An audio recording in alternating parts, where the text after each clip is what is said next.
Ag fás áineas, ba mo seanamh háthair a dúirt gnéirlam sa córam sláinte. Bhí si có brodúil as mo cuid ibre mar córamór baile.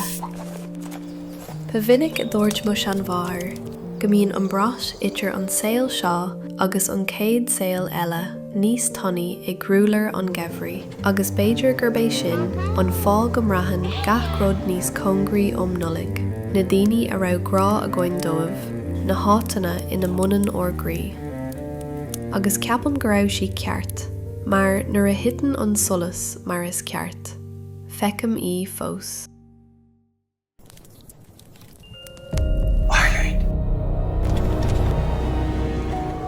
Eibhlín, tá Enya i mbaol, dúisí.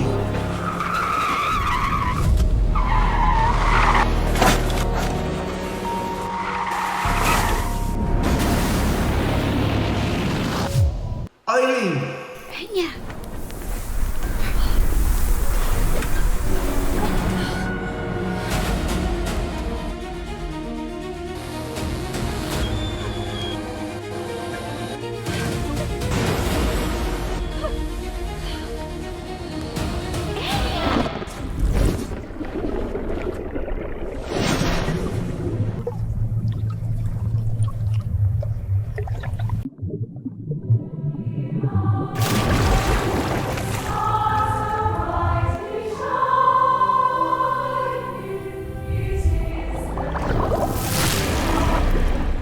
Ná tógaí.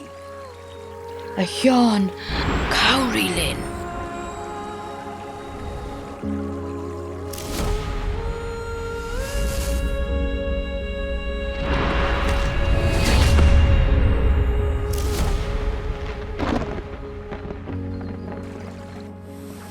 Mamó!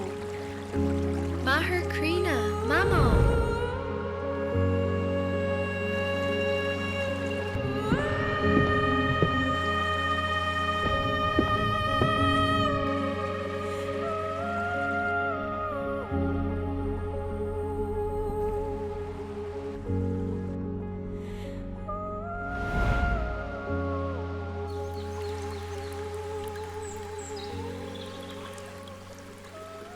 Cheap mé trá gurb faoin gilteannas a bhí granaí a caint.